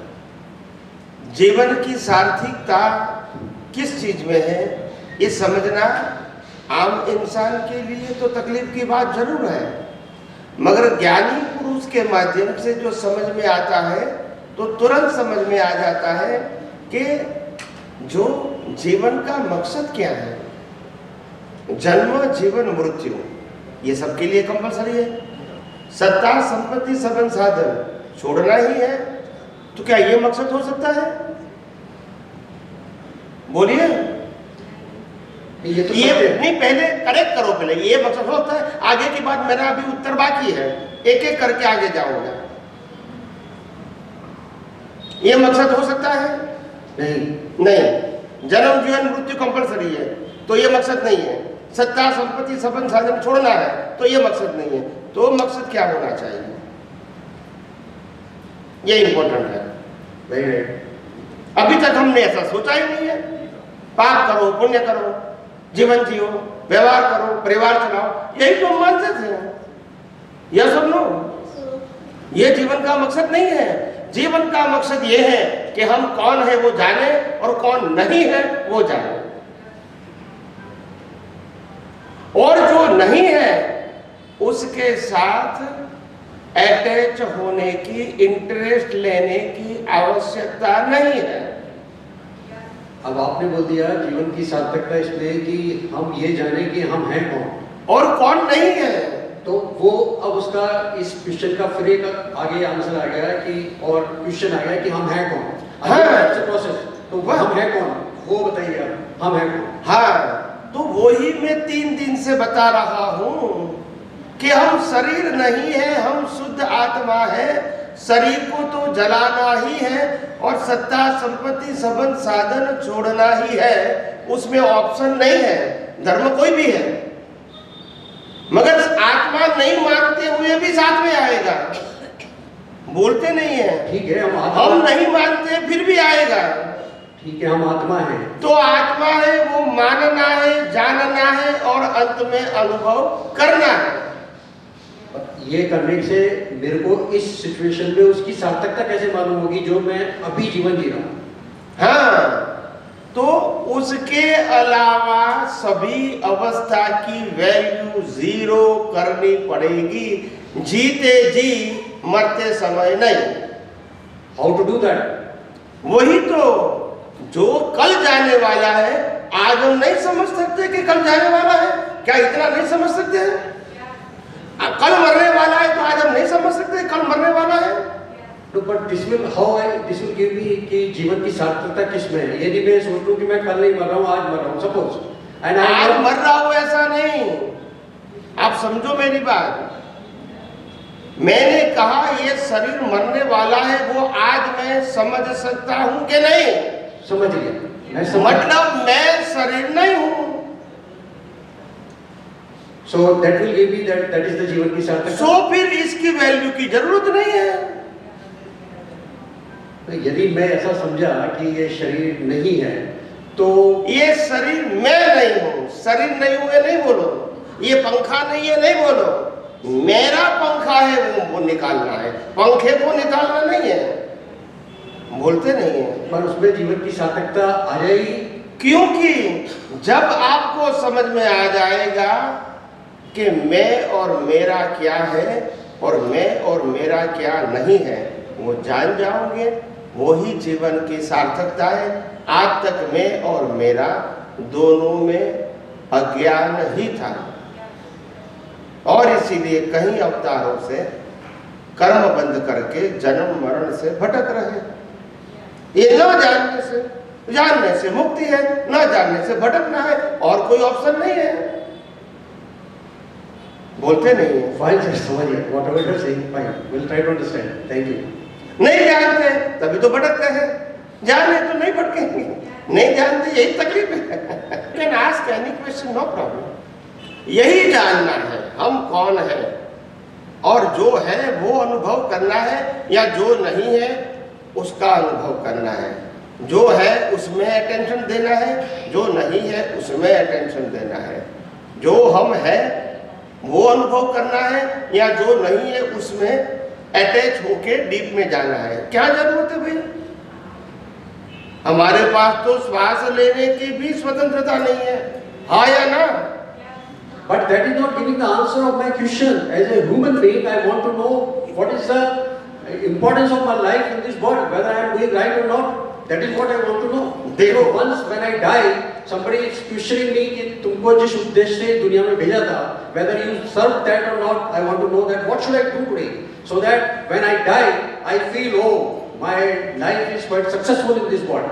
That is what I want to do. हाँ, मगर कैसे होगी? Yes. जब सही बात जानोगे तो न। अभी तक तो सही बात जानी नहीं है। और वो सही बात क्या है? That is what I am asking. वही तो मैं कहता हूँ, और उसी बात को बताने के लिए स्टेप देता हूँ, और वो स्टेप बताने के लिए कृष्ण भगवान और अर्जुन ने भी बहुत प्रश्न किए थे, बोलते नहीं है। Yes, they did. अब वो क्या है? That is the way to explain. Please go ahead. I'll understand what to do then. हाँ, वही तो मैं बता रहा हूँ, स्टेप बाय स्टेप बता रहा हूँ, और मेरी भाषा भी सिंपल है, एग्जाम्पल भी सिंपल है। आप समझे? मैं कोई ऐसे शब्द का प्रयोग नहीं करता हूँ जो शब्द का अर्थ आप नहीं जानते हैं, ऐसा शब्द प्रयोग मैं नहीं करता हूँ। Perfectly. तो हम शरीर नहीं आत्मा है, जो मरने से पहले, जन्म से पहले भी थी, और ये शरीर के अंत भी रहेगी। Fine. मगर हमको अनुभव नहीं है, ठीक है? मगर इसका अनुभव ही मनुष्य जीवन का मकसद है। So how to do that? That is important. तो पहला उत्तर है कि मनुष्य जीवन का मकसद क्या है? खुद की पहचान करना, ये मकसद है। नेक्स्ट क्वेश्चन, कैसे? Second question. बिल्कुल। अब एक एक प्रश्न का उत्तर मिलता है, टिक करो फिर प्रश्न, टिक करो फिर प्रश्न, यानी इतने प्रश्न का उत्तर आपको मिल गया। तो फिर आगे क्वेश्चन, फिर आगे क्वेश्चन। तो आत्मा का अनुभव कैसे करें? हाँ, तो आत्मा का अनुभव करने के लिए आत्मा क्या है, आत्मा का स्वभाव क्या है, आत्मा की क्वालिटी क्या है, वो भी जानना पड़ेगा। शरीर क्या है, शरीर को बनाने, चलाने और अंत करने वाला क्या है, और शरीर का अस्तित्व बिना आत्मा की हाजिरी हो सकता है, ये सब कुछ जानना पड़ेगा। ये नहीं जानोगे वहां तक लगेगा भाई हमको तो पंखा दिखता है तो हमको पंखा को मानते हैं, लाइट दिखती है लाइट को मानते हैं, एसी चलता है एसी को मानते हैं, हम तो पावर को मानते ही नहीं है क्योंकि दिखता नहीं है। मगर बिना पावर नहीं चलता है, ये ज्ञान तो हमारे पास है कि बिना आत्मा बॉडी लाइफ नहीं होती है, ये तो ज्ञान है हमारे पास। ठीक है, पर उसका अनुभव कैसे करें? इसीलिए तो पहले सब बातों को एक एक करके स्वीकार करना पड़ेगा कि बिना आत्मा लाइफ होती नहीं है। फाइन। बिना आत्मा मन वचन काया कुछ भी कर सकता नहीं है, और फिर भी हम आत्मा को नहीं जान सकते क्योंकि अनुभव नहीं कर सकते, क्योंकि हम ये मन वचन काया उनकी अवस्था से समझ से बाहर निकले ही नहीं है, इसी के अंदर ही भरे पड़े हैं, और अनुभव आत्मा का करना है वो पॉसिबल। इसीलिए मैंने कहा मन वचन काया और उनकी अवस्था, साधन, संपत्ति, संबंध और सत्ता, सभी की वैल्यू दृष्टि में जब जीरो करोगे तो आत्मा की वैल्यू समझ में आएगी। इसकी वैल्यू करोगे आत्मा समझ में आएगा, वो पॉसिबल नहीं है। मैंने वैल्यू कहा, त्याग करने को नहीं कहा। ठीक है सर। हर शब्द को ध्यान से सुनो, अपने दिमाग में माइंड सेट किया हो ऐसे मत सुनो। ठीक है। मैंने कहा आपको दृष्टि से वैल्यू क्या करना है, क्योंकि दृष्टि से ही हमने वैल्यू किया है, तो जीरो भी हमको ही करना पड़ेगा क्योंकि हमको अनुभव अभी दुनिया का नहीं करना है, आत्मा का करना है। इंद्रियों से जो दिखता है इसका नहीं करना है। समझ में आया? तो इसकी वैल्यू रहेगी वहां तक, तो अट्रैक्शन यहाँ रहेगा, इसकी वैल्यू 0 होगी, तभी आप अंदर जाओगे ना, नहीं तो कैसे जाओगे? जब बाहर की वैल्यू रहेगी तो आपका अट्रैक्शन कहाँ रहेगा? बाहर ही रहेगा। आप समझे ना? ठीक है सर। और जब अंदर की वैल्यू होगी तो अट्रैक्शन अंदर रहेगा, इंटेंशन अंदर रहेगा, इंटरेस्ट अंदर रहेगा। उसका मतलब ये नहीं है कि बाहर का जीवन नहीं चलेगा। बाहर का जीवन वो भी समझना पड़ेगा। बाहर का जीवन जन्म से मौत तक मन वचन काया से जो कुछ भी होता है वो प्री डिसाइडेड हैज पर द प्रीवियस बर्थ प्रोग्राम है, और प्रोग्राम के आगे रामकृष्ण महावीर का भी नहीं चलता है, जिसको कहते हैं कर्म।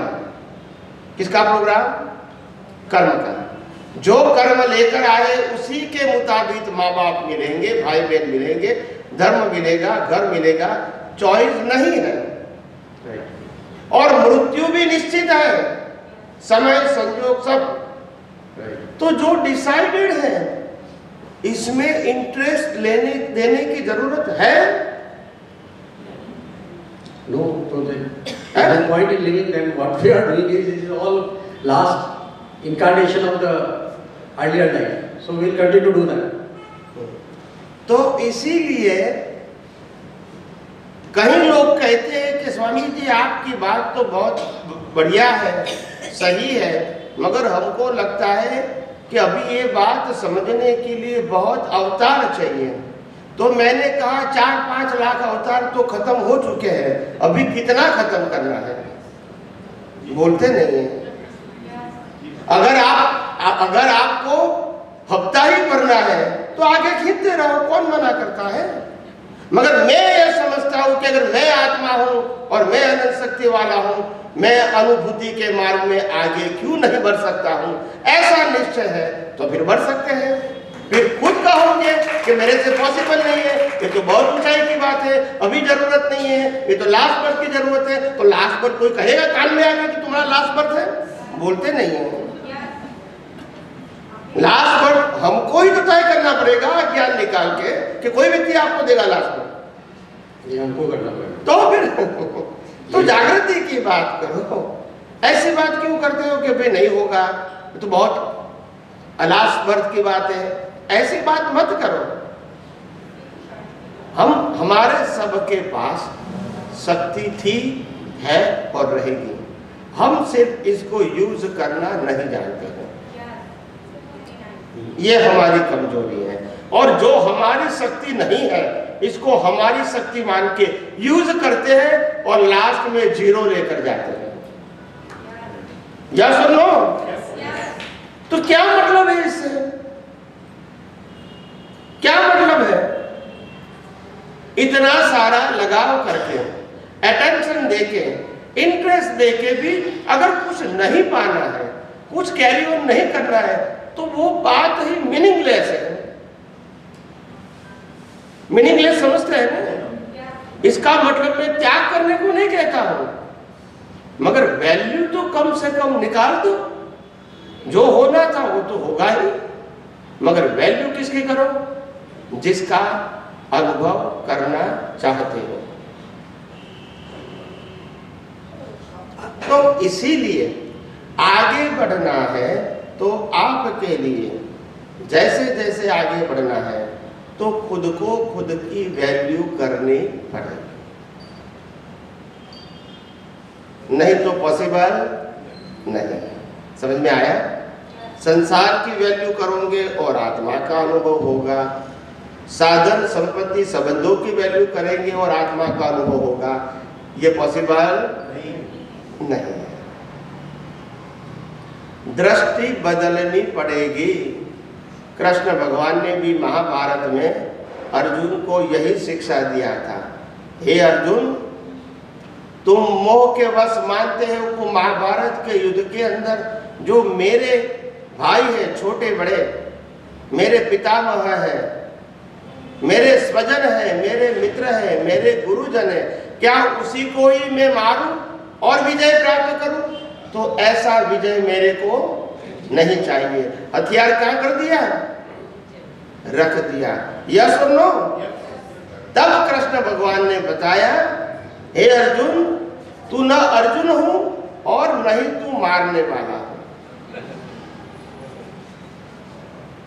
तू चेतन अविनाशी और मन वचन काया से मुक्त ऐसा शुद्ध आत्मा है। और ये अर्जुन वो कर्मों की भुगतान का साधन मात्र है, ये उनका रोल है, युद्ध करना रोल है, चॉइस नहीं है। और तू मरने वाला या तो वो मरने वाला, तू मारने वाला है, यही भ्रांति है।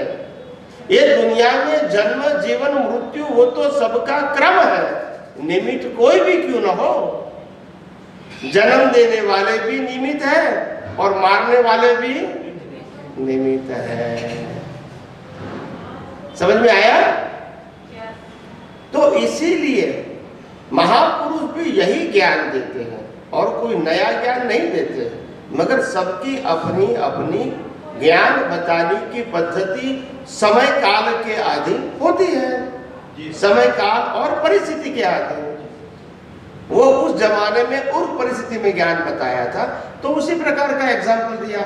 अभी मैं इस परिस्थिति में ज्ञान दूंगा तो ये एग्जाम्पल दूंगा, मैं युद्ध का नहीं दूंगा आपको।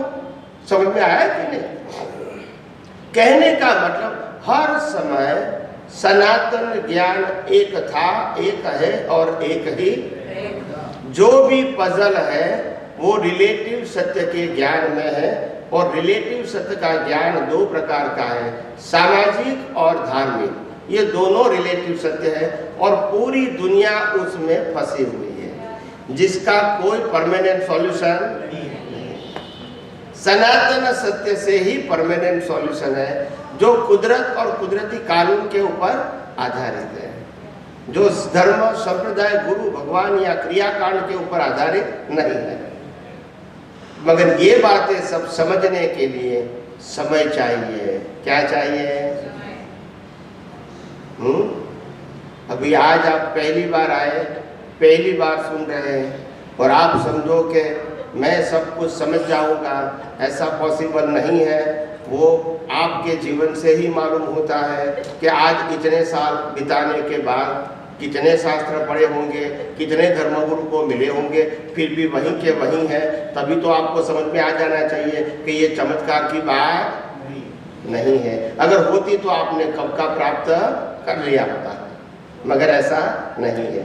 जो भी समझना है और जिस मार्ग को पकड़ के आगे जाना है तो उसके लिए समय शक्ति देना पड़ेगा।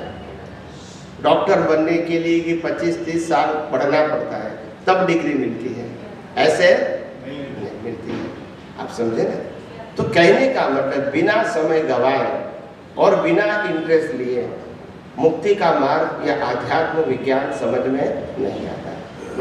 तो आपको कितना इंटरेस्ट है वो आपको समझ में आ जाएगा। आप दोपहर को आएंगे कि नहीं समझ में आ जाएगा। इंस्टेंट एग्जाम्पल शाम को है है? हाँ ठीक है।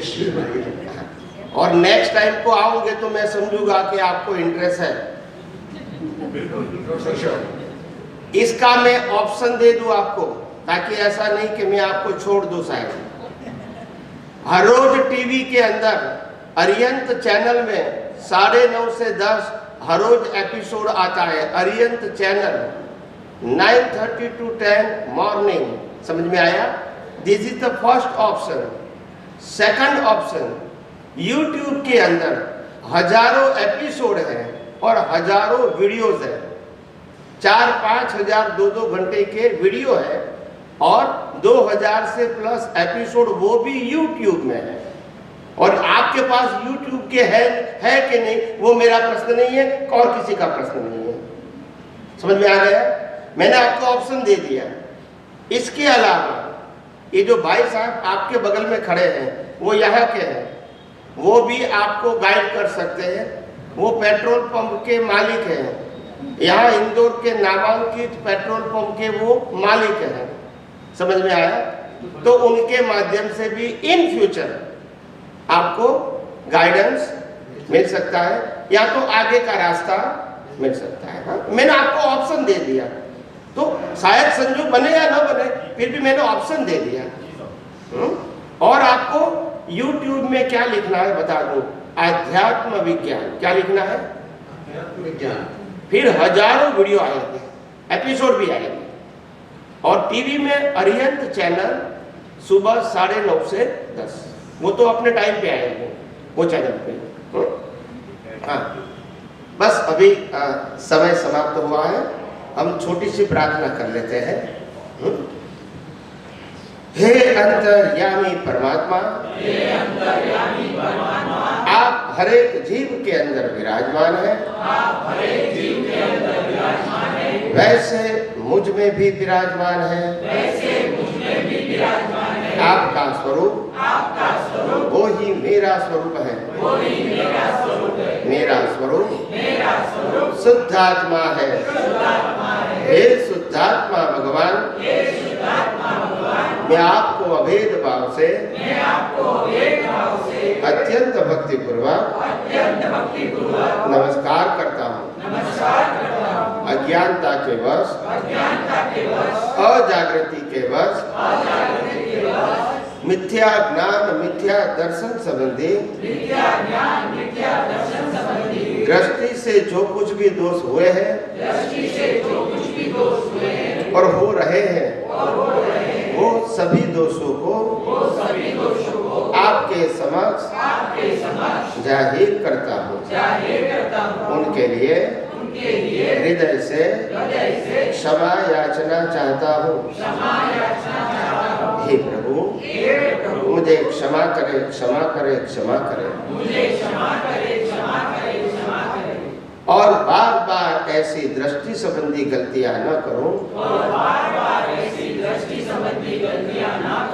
ऐसी आप मुझे शक्ति प्रदान करें। हे शुद्धात्मा भगवान,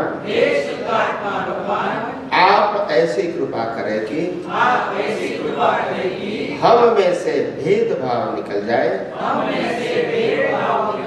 और अभेद स्वरूप प्राप्त हो।